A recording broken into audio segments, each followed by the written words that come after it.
morning guys, maulang hapon, ulan-ulan, dito tayo sa loob ng tindahan pero naka-sombrero kasi ulan.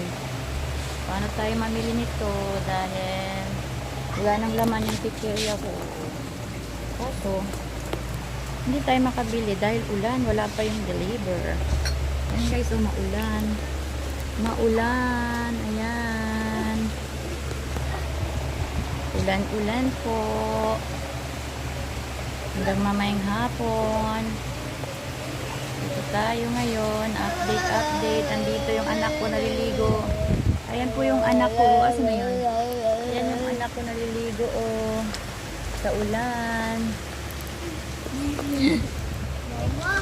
Bakit ba? Ulan po, alis tayo mamaya. Bibili tayo ng bigas. Good morning.